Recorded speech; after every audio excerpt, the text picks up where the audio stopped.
A romance is rekindled in prison. Another unexpected romance occurs. And does chaos really present opportunity? Welcome, everyone, to Carnival Row. You're tuned in to AfterBuzz TV, the ESPN of TV talk. Now, let the buzz begin. Welcome, everyone, to the Carnival Row After Show here on AfterBuzz TV. I want to dance, too. We're so excited to be here tonight. We're breaking down Episode 7, The World to Come. As always, I'm Veronica Valencia, and as always, I am joined by Vito. Hello, everybody. Glad to be back, as usual. But today we are going to get into, obviously, all about Philo in jail. He's rekindling with Vignette. He still has some allies in the burg. We're going to be talking about Imogen and Agreus and that unexpected or not so unexpected relationship. We're also going to be talking about Jonah and Sophie and the deal she presents him, as well as some of the uprising beginning to form.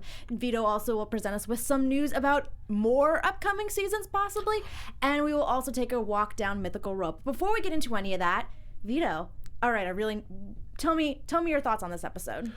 I felt so satisfied with myself for kind of guessing so many things kind of correctly. Right away, please tell me what you got. Oh, piety happening, them ending up in jail together, between Philo and Vignette, things that were happening with, I honestly had the thought really early in the season that Philo's father was Breakspear. I was so surprised, and that reveal at the end was wild. And I guess I didn't think they were actually going to do it, but I'm so glad that they did. What did you think about it, though? You're so glad that they did what? I'm so glad that they made Philo's dad actually Breakspear. I'm glad that was what they ended up going with the writing, and I'm glad with how they presented it, because if they presented it in any other way, it would have felt very cheap, in my opinion. But this felt so right. Yeah, I really did like this episode too. I thought it was nice because we haven't really seen Vignette for the last couple of episodes, so I really liked to see her and Philo kind of reconnecting. And I know a while ago I said if they just remained platonic friends, I'd be satisfied with it, and I still would, especially like if he was in another relationship and she was with Tourmaline, still would have been satisfied with it. But it is nice to kind of see, Philo finally let his guard down again and reconnect with her in a way that's really genuine, because I think he's starting to really accept himself. And I love the fact that this episode was a lot of kind of like accepting yourself, or for Jonah, like trying to figure out your journey. So it was great. There was a lot going on here. And actually, let's talk about Philo and Vignette in jail, basically. I found the reconnection to be so beautiful, and I kind of didn't expect it. I thought that they were going to go the route where Philo and Vignette kind of end up separating and finding their own way, but almost kind of course, they come back together and are able to support. I'm so glad to see that Vignette even still cared about him, even though she kept saying she didn't when he's about to get hit in jail. I was so scared, and it really dawned on me the realization that if he was hit in the back of the head, he might have been done for in jail with all of those humans. At first, I found it interesting that at first, even though he had this reveal of, I'm a half-blood fae, they still put him with in the human jail. And I was like, why'd they put him in the human jail? But immediately they corrected him. I was like, okay, now we're gonna put you in like the fae jail. We just knew that Dombey wanted to get his ass kicked. He just wanted Philo to suffer. He has it out for Philo. And like, here's the thing. Okay, so obviously he's trying to conspire and fake his death, make it look like an accident because he's just afraid of the scandal. It's going to bring the whole basically police force down. But I think there's like a vendetta in there as well. I don't think it's just, I'm looking out for the police and I don't want us to get caught up in scandal. I think it's, I also hate this guy and I want to do something about it, and he's giving me a reason. But ultimately we see that Philo is able to hold his own. I mean, obviously he's been through so much in the war. I don't think a few charlatans are going to beat him up sitting in jail.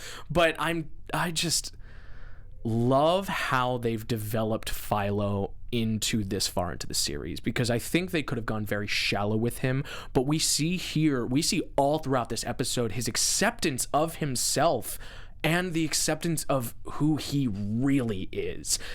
It was beautiful to watch it, just because this entire season, and from what we know from the last 7 years and basically his whole life, Philo has really been hiding and afraid of who he truly was, and it was really great and beautiful in that moment to see him finally accept himself, because he was really quick. No, I didn't kill them. No, I didn't. I'm not the person who did these murders. Are you half Fae? Was your mom that Fae? And he was like, just wouldn't answer, and he was finally like, yep.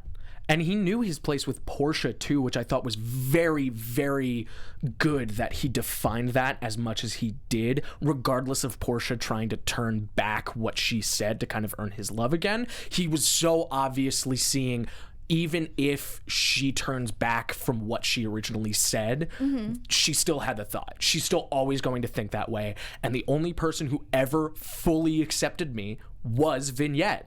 And he realizes that in the jail cell very soon after she helps save his life. I was so happy to see that. Also, Portia was very confusing to me. She was like, I thought if I told you he wouldn't be charged. I'm like, girl, really? You didn't think that something really bad would happen if you tell his most personal secret? Something he's been hiding his entire life? You really thought that nothing bad was going to happen to him? Nobody wants to think that this hatred that humans have for Fae goes any further than skin deep, but it's so obvious that it is always deep. She should have known that too by the way she reacted, by the way she didn't want anything to do with them after she found out. Yeah. She should have known that people would have expressed the same feeling. Yeah. And we can also see in reaction to that, and I'm sure we're going to talk about this later on, it causes such... Not only is the violence from it so bad, but it causes such a violent reaction towards it, as we can see later on with the fawn. But I'm sure we'll get into that a little later.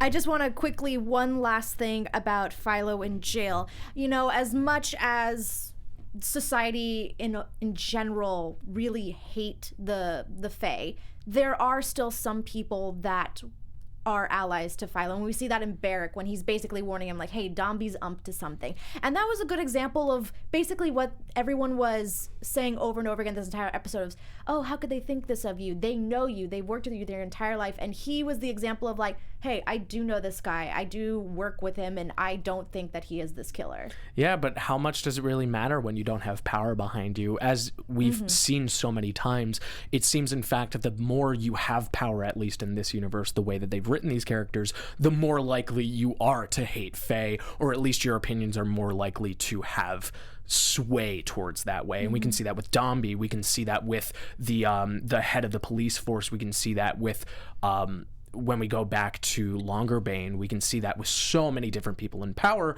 because they just can feel that way. There's nobody turning against them. And so when you see power finding out that power is not who they suspected, when power finds out that other power is Fae, it gets so messy. Very messy.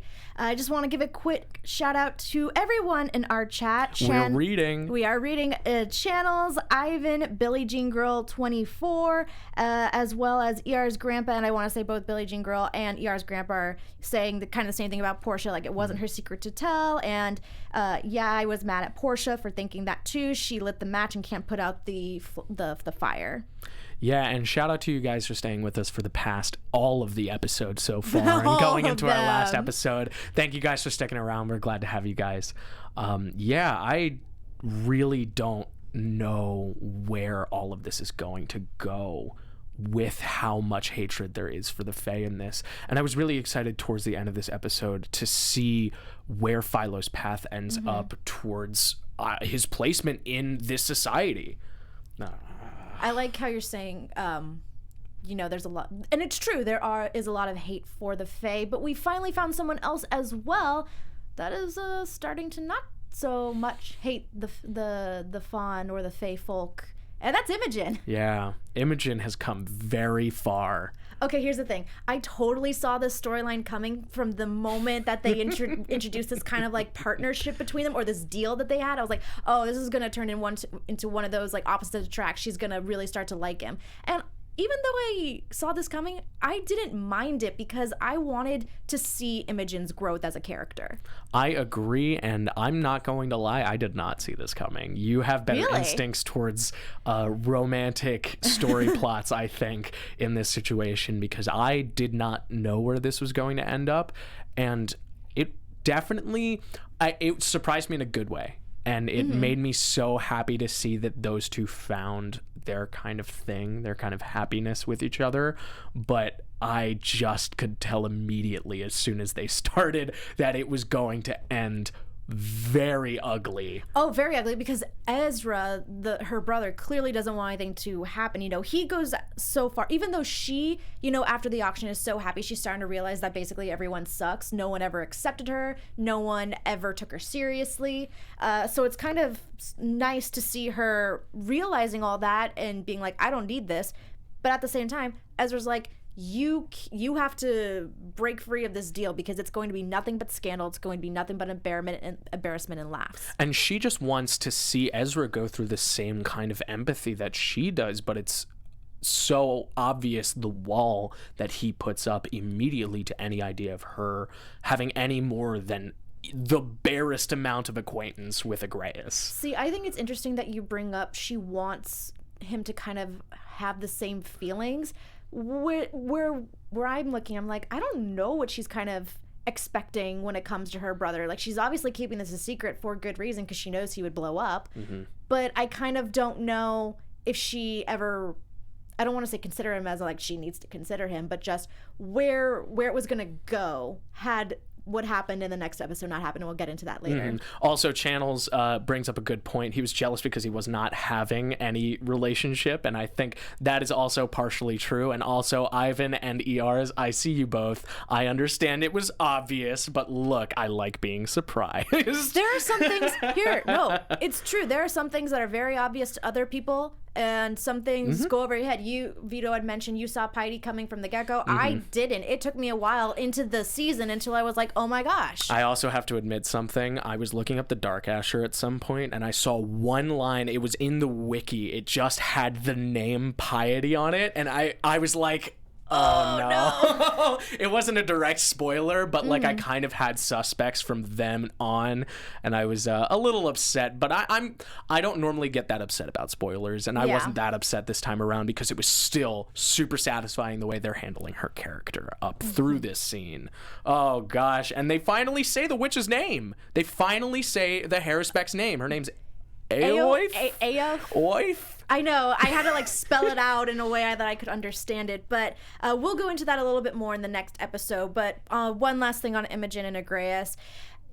Obviously, Ezra is not about him, and he goes so far as to try and blackmail him, but it was such an interesting thing to watch, because he can try and blackmail him all he wants, but Agreus's kind of rebuttal is, everything I've done, your kind has also done. We didn't have an argument. Yeah, it makes a lot of sense to me that Agreus was able to put himself in a position against this. This is probably not the first time he has faced a man trying to look at him as though he was lesser than him, even though they are, I wouldn't even say on equal planes. I would say that Agreus is probably higher, much higher above Ezra in this case, in wealth and power, in notoriety. Wealth, power, what's the, ethics. Yeah.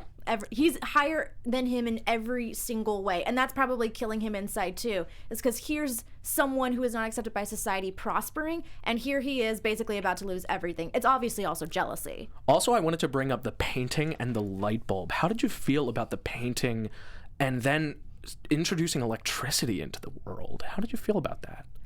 I thought when it comes to the electricity, I think it's just kind of showing of how they're trying to get ahead of the times, but then you could also look at it of like, oh, humans and other people in society are trying to progress, while people like the Fae, especially Vignette, really takes pride in kind of the ancient relics, the ancient texts, and they don't care about the future, basically. They kind of, take pride in their past. And so it's also that interesting dynamic. All right, real quick now. I want to get into this phrase of chaos creates opportunity, and Jonah and Sophie. The world will burn, and we will rise from the ashes. Oh my gosh. It makes sense towards her character. She's totally chaotic. She's totally looking for everything that nobody wants. She is looking for the chaos so that she can smoothly sneak into the position to kind of change things the way she wants to change them. Which is super interesting commentary, especially considering this script was written 15 years ago. It is still so relevant to modern like times, we see that chaos breeds opportunity for people who want to go into power no matter what their stances are, and that's kind of where she's thriving. She causes this chaos and then controls everything that she possibly can while everybody is fleeing to pick up the pieces, and it works. I also found her conversation with Jonah really interesting, because Jonah, this entire series, he's been a character whose storyline has been kind of like he's lost, or at least he's presented as he is a lost being by his parents. Like he doesn't know what he wants to do. He's kind of a problem child. But Jonah is lost in that he doesn't necessarily want to do what his father does, maybe out of resentment, but he also doesn't know what other path to go because he's never really thought of it. Yeah, and then the reveal at the end, revealing that Jonah, is not the only son of Breakspear, kind of makes all of this so crazy to think about, because obviously, I don't know, just thinking about Jonah's place in his own family, and then thinking about his relationship with his mother at this point going completely crazy because now he suspects her of kidnapping, he suspects her of pretty much everything. He doesn't even know where his place in life is, and it's felt like it's been stagnant the entire time. And he's being offered this chance to make it not stagnant, and obviously he doesn't know what to do with it. Yeah. I was going to say, he is starting to experience things he has never experienced in life. He is experiencing someone presenting him with a choice and for what path he wants to go on. And he is experiencing someone who doesn't like his father, basically. And that's Millworthy, who is like his new tutor. I love Millworthy. All of it. It's nice to see him on a good path. Like he's kind of been in and out of the series, but yeah, he's being presented with things he hasn't in life, and I feel like this is starting to change his mind of like, maybe I should think about what I want to do in the future. Just a note on Millworthy, by the way, I also kind of saw this coming with him becoming an important character, because he just seemed too wise to be able to put aside as like this man putting on plays. I'm really glad that they put him in a position of power. Yeah, that's really awesome too. And I was going to say he is what's the word I'm looking for? I didn't see it coming on where he would end up at the end of the series, but I did I would expected to see more of him because I didn't really understand his storyline as of yet.